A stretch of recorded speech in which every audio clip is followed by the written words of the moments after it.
Hello,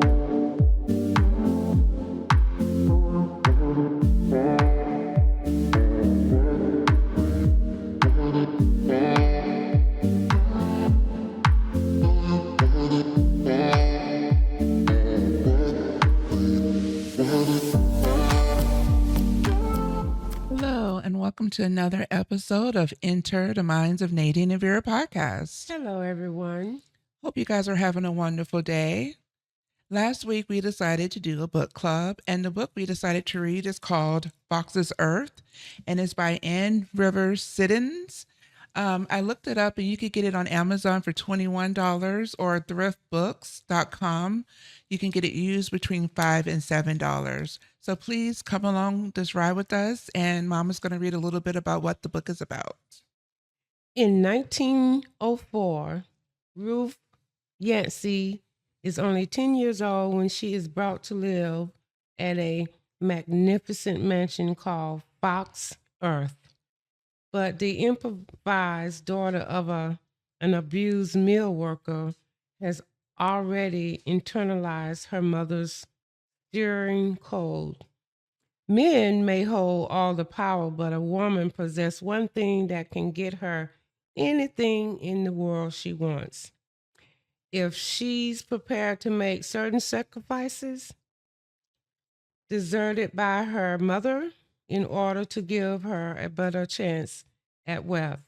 Ruth's own ambition drives her to possess Fox Earth at any cost, even though her sacrifice will ultimately be her own husband, children, and grandchildren. Wow. So if you decide to read this book along with us, just leave a comment and letting us know when you get the book, if you want to read the book with us, and any suggestions you may have. So we will give you guys a couple of weeks to get the book and just let us know when you get it. And again, it's called Fox's Earth. So today, Mom, we're going to talk about being a good parent to adult children. What do you think about that title? It's a title that needs to be addressed because, I struggle with being the mother of two grown children and two grown grandchildren. So you can always learn something. Well, Kayla's 24 and William is 19, and I still have a hard time myself adjusting to them being adults, especially little William, who's not so little anymore. No. But he's been the baby in the family for so long that now that he even mentioned the other day, he was like, I'm about to be 20 soon. So so today we're going to talk about how to have a healthy relationship with your adult children. Do you feel Great. like you're having a healthy relationship with me and Terry? I feel like our relationship is healthy because you guys don't miss a beat to correct me. You're true about that. So transitioning from parenting and dependent children to building a relationship with adult children can be complex, and it requires a shift in dynamics and a renewed focus on respect, boundaries, and communication. So, number one, recognize your shift in roles. And so, once William turned 18, he was still a senior in high school. He automatically thought that the shift was going to change overnight. But it does take some time in my mind, and I'm sure in your mind and Terry's mind, that, okay, he's not a little boy anymore. You want to start giving them more responsibilities and treating them like an adult, but they're still your child. And he was still in high school, so he was still my baby. So it says move from managing to mentoring. I feel like I've done that a good job with Kayla in that role. It says your adult children are no longer reliant on you for every decision. Instead of directing their life, offer guidance and support when asked, allowing them to take ownership of their choices.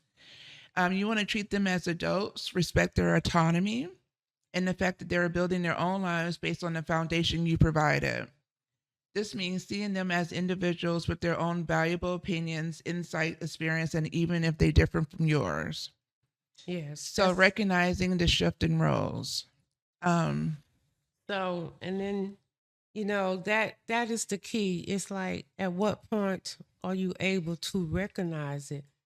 Because as you mentioned, it doesn't happen overnight. I think first is that you acknowledge that it needs to be a change. Yeah, but then but you still, at 18, 19, until they're 21 at least, you're still responsible for them. Well, it's like you're parenting. Well, you're parenting an adult child, so you got to give them a little bit at a time more responsibilities. Once William turned 18, of course, the first easiest thing was to let him go to the dentist by himself. So I stopped, I still go to his major appointments, like if it's something serious, but for the most part, letting him go to his own appointments. The funny thing is, he still calls me or texts me about answering all the questions.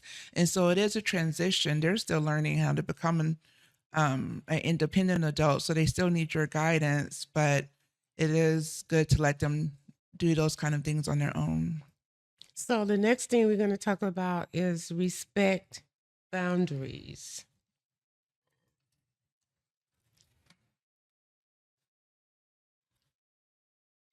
Set and enforce boundaries clearly define your expectation for interaction, visits, discussion about sensitive topics, and potentially financial support if they live with you.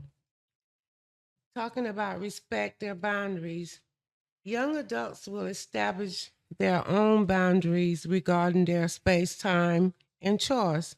Be mindful of these and avoid intrusive questions or unexpected visit.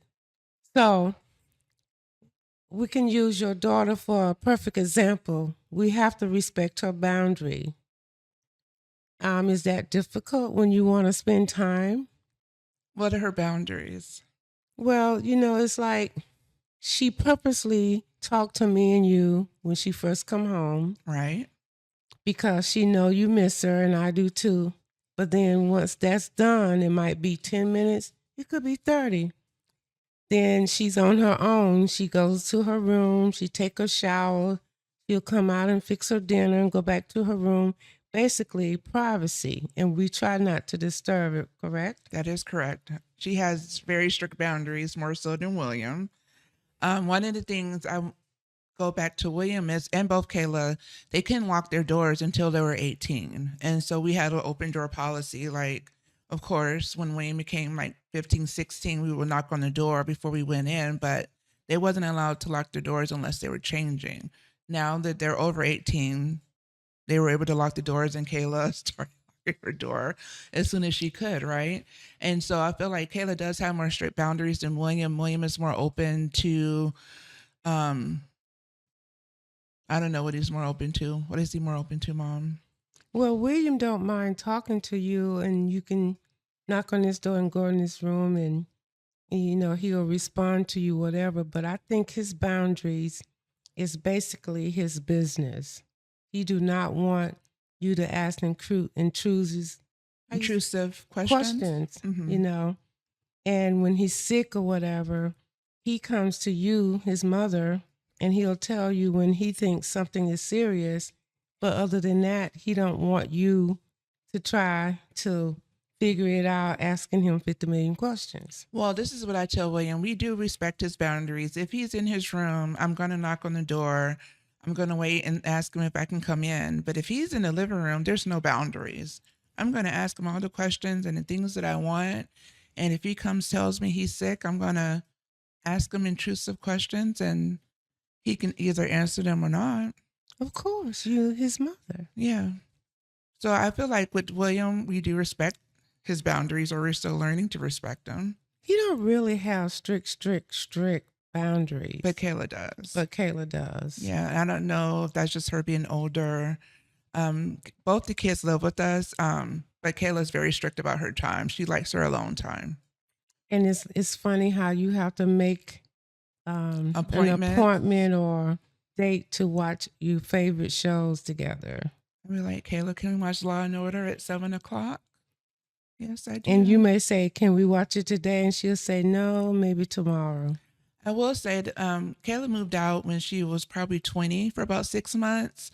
And then she moved back home. That time, it was very hard for me to respect her boundaries because I've always thought I would be the mother to just stop by at any point at her apartment and just stop by whenever I wanted to. And she clearly told me that I had to call and text her, and I didn't understand that before I would just stop by. So I had an issue with that. And I still probably will to this day have an issue with that whenever she does move out, because as her mother, I feel like I should be able to stop by whenever I want. Okay, so put yourself in her shoes and I'll put myself in yours. No, let's just use each other. You moved out, got your husband or whatever, got your life, you got your own things you have to do, appointments, places to go. And I just stop by anytime. Text me on your way. I'm on my way and I'm okay with that. You're going to do whatever you want to do anyway, so she just needs to let me do whatever I want to do and we'd be good. No, so you have to think about what is being asked and then actual compromise, talk about it. Right. Maybe she'll settle for text me on your way.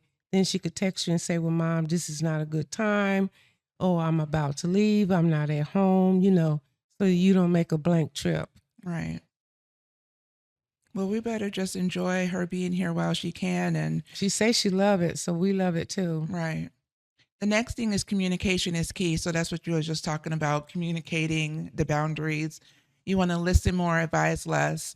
So Kayla, every once in a while I'm at work, she'll be like, Mom, can you talk? And she'll call me and tell me her thoughts of her next adventure, her next, whatever is on her mind. Actually, next month, she's going to be going to Spain for a month for an internship. And so, of course, me thinking, okay, why do you need to go? And my first thought was, wow, Spain is interesting. That's amazing. But my first thought was, why do you need to go on an internship? But instead of saying that, I just listened to what she had to tell me, and just say, okay, that's a good idea. But I try not to give her too much of advice and just listen. And usually she'll come up with the best decisions on her own, mostly. And then I have to recognize, even if it's not a decision that I would make, if she's making it, it's her decision and she's an adult and she can make those decisions. Well, what I like about it is when she came home, she told me about it. And I could just feel the excitement that she had about it. And she went down detail by detail how it would improve her future career. Mm-hmm. And her excitement alone made me say, yeah. But what I like about Kayla is when she does tell you, like you was talking about advice, giving her advice or not, she will ask you your opinion. Right. So when she has these grand ideas, she does have so much excitement. And my first thought is, this girl thinks that she's a rich kid and she can do whatever. And then my second thought is, I'm so proud that she does reach for the stars, and, there's no limit to what she sees and what she is, expects to do. But in my mind, I guess, when I was her age, I had 2 kids now. And so I wasn't able to see the unlimited skies, and she can. So my first thought is like, wow, this girl is just doing the most. And then my second thought is how proud I am of her. So I feel both ways at the same time. I actually say to her, Kayla, do you think you was born with a silver spoon? She'll just laugh, right. So basically we've been a sounding board for her. We want to practice active, empathetic listening. When you do advice, ensure it's solicited and present in its kindness and respect. You want to communicate open and honestly discuss your needs and expectation in a calm and respectful manner, using I statements to express feelings rather than blame or criticism. I'm learning how to communicate better with William, because how you communicate with one child is different than how you communicate with another. I do have to be careful with my words with William, per se. Yeah, it's difficult communicating with the boy versus your daughter, your son versus your daughter. And Kayla's easier to communicate with. I will feel like William has more of a wall when it comes to communicating with him. So I'm still learning. Disagreements are inevitable, but address them respectfully and collaboratively. Focus on and understanding each other's perspective and finding mutual agreeable solutions. Well, just to use this for an example, remember when we was we were going somewhere on a road trip. And so you and I respectfully and, carefully mention the fact that we don't really like when she go to a 4-hour concert, like she drive from here to Atlanta, go to the concert by herself, and then she'll just drive right back home. Right. So we did it very respectfully, and she listened. And then she answered us. She said, Mom, Nana, I understand that you worry and that you wish that I had somebody with me and that I would stay overnight. However, remember she said that? She said, I like being alone. And I like doing stuff by myself. Yes. So she said, and she said it so calm. She said, I respect you guys, but I'm going to live my life. So with her communication is letting us know when she does do something, if she's going out of town, staying overnight somewhere, she communicates with us. So that's the communication is key thing. Right. And the thing is, she was so respectful. We were wordless, remember? Right. Yeah. Now, with William, we can check the kids we can track them so we know where they are at all times, which is a communication key to me. William feels like he's grown, that he doesn't have to tell us when he wants to leave the house. He normally does, but every once in a while he'll just leave. What do you think about that? Well, we all grown. I'm the oldest, right? But we always just give each other the respect of knowing, hey, I'm about to leave the house. It's so easy. That's the way it's always been, whether it was you, Terry, whoever, just a polite thing to do. So I think if that's what he insists on, we should just leave him alone with it and he'll come back to it. Mm-hmm. It's just one of those things he want to do that's different from the norm. So we're going to talk about foster connection and independency. I have trouble with this one. It says, cultivate connection. Make an effort to spend quality time with your adult children. Engage in activity you both enjoy and showing genuine interest in their lives. So I told both my grandkids that I like playing miniature golf. And occasionally, William would say, Nana, you want to go play miniature golf? Or Kayla and William would take me to play miniature golf. I don't push it on them. It's just something that I put out there and they remember.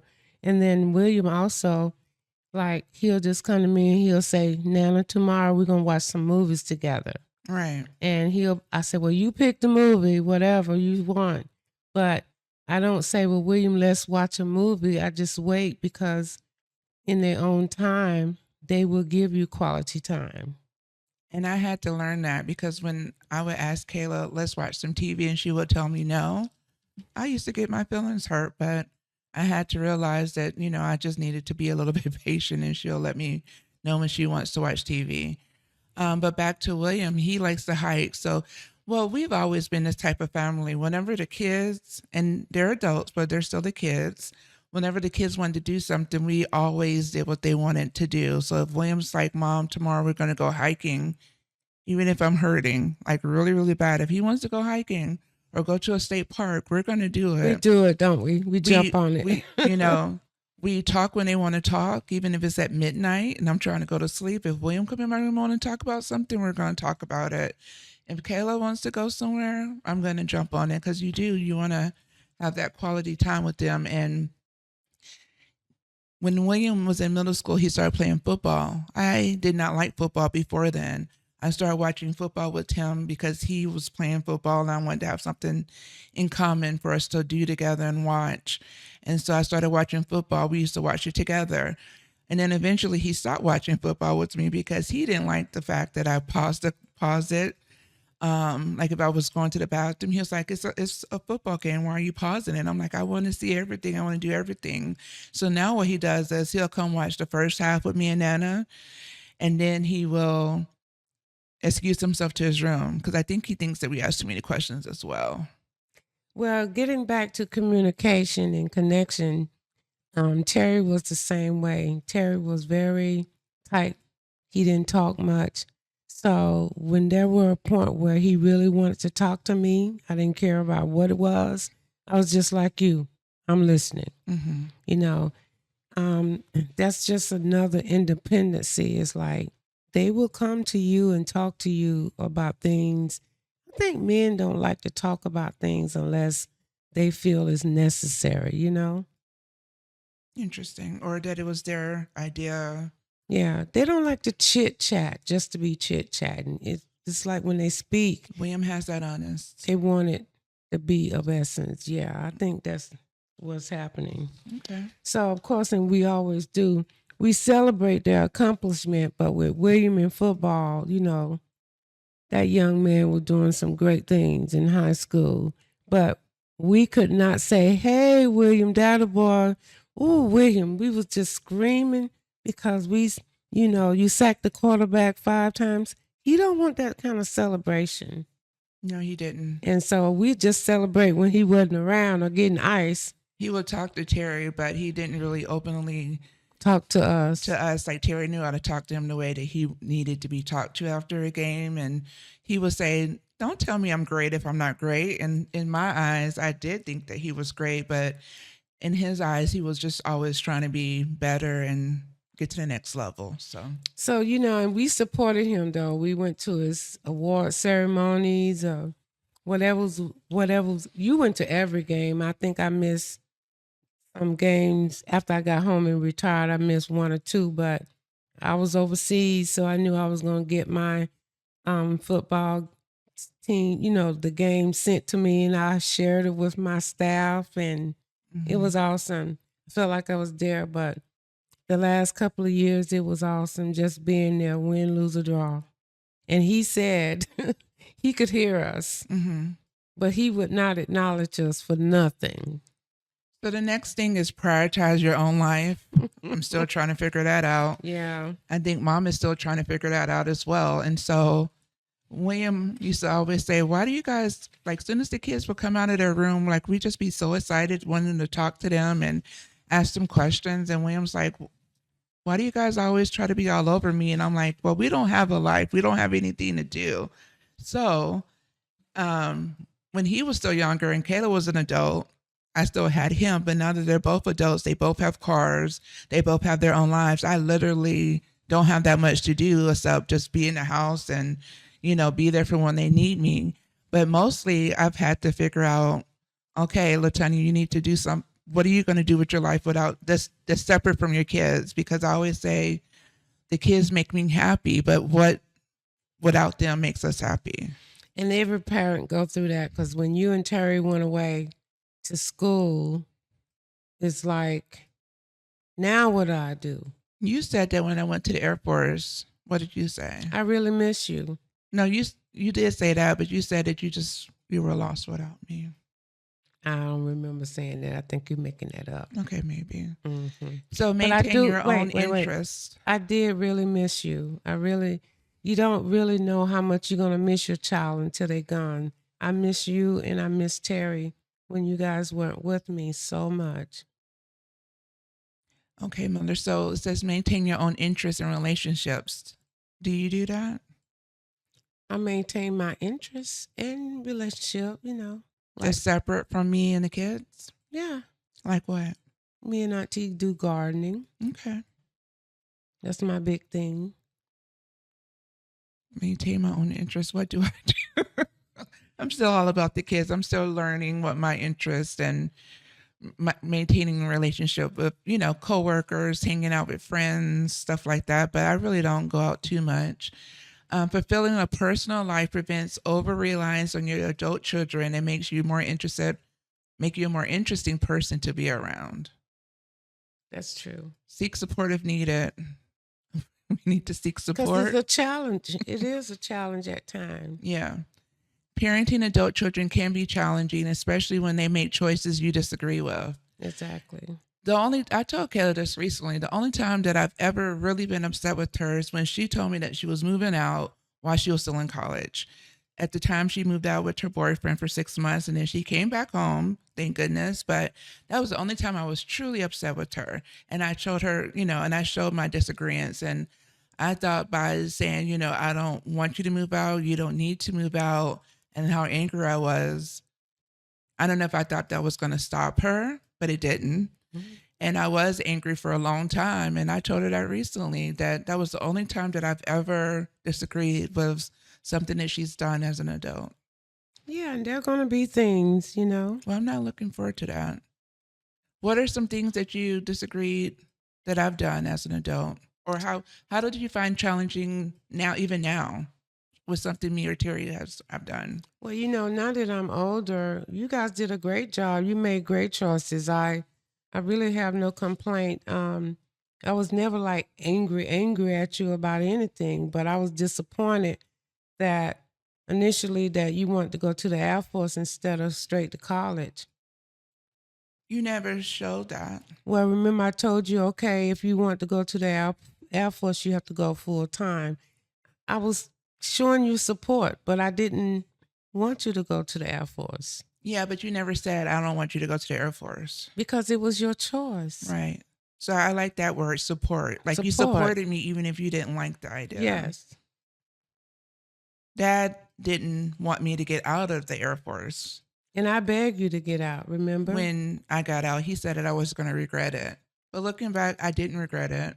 But I think he had no choice but to support me because I was going to, I had my mind set up that I was going to get out. And the main thing is I just wanted to be closer to you. At the time, 9/11 had happened, and it was, it was up in the air of where I was going to go next in the Air Force. And I just wanted to be close to my mom since I had my daughter, and I wanted to be closer to home. And so that's why I decided to get out of the Air Force. I do like that you've always let me make my own decisions, but you have um, a strong whisper in my head at times of what not to do. Like you're in my head. You plant those thoughts when the child is born, when they really, really little. Hmm. You don't wait till they get 10 or older. You tell them things before, like Terry Sr. and I just, over and over and over said that, okay, Terry Jr. is going to have a Terry Leon McCullum III. Now, whether he does it or not is on him, but that's just something we planted in his head from a very small child. Hmm. Anyway, there's a quote that says, great parenting lies somewhere between don't do that and what the heck? Mm. There's Unknown. There's another quote. Time together becomes more meaningful as your grown children leaves. They come back because they want to. Unknown. I like that. They come back because they want to. They spend time together with you because they want to, and that makes it even more enjoyable. The thing is, I don't know the poem, but it's something to the effect of, if you love someone or something, let them go.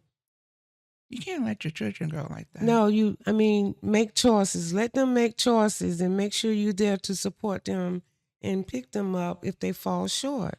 But you have to allow them to make their own choices. That's true. But you don't have to like it. But throwing a fit about it is not going to change a thing. I'm trying to think of some more situations where you didn't like something that I've done that I'm sure you've told me about. I can't remember. Well, I have some, but I don't want to put it out there. You could put it out there No. if it's nice. Excuse me. It's no. Put it out there. I'm giving you permission. It's not nice. It's semi-nice? No. You don't have any. You said something that you did that I did not want you to do. You can say it. That's No. fine. I can take it. You can, but it's none of their business. Okay. I just remember when I was 18, I had a friend. This is when we was in Kansas, in Lawrence, Kansas. And so I was a senior, and I had a friend who was a junior. Her name was Angel. And she wanted, no, actually, I had already graduated and come back to Kansas, but I was still 18, and she was in high school. And she wanted to go to this college party because remember, I worked at the elementary school as a paraeducator. And so there was a college guy that worked at the school too. His name was Greg, and she wanted to go to this college party. and she was supposed to be spending the night at my house. And I said, "Well, did your mom know that you wanted to go to this party?" And she was like, "Oh," she's like, "No." I was like, "Oh, then we're not going. If your mom says no, or I mean, if your mom's not going to know that you're going to this college party, we're not going to sneak out and go to this party. Oh, heck no." And then what ended up happening was there was a shooting that happened at this college party, and the guy that we would have been around, he got shot in the hip. He was a football player.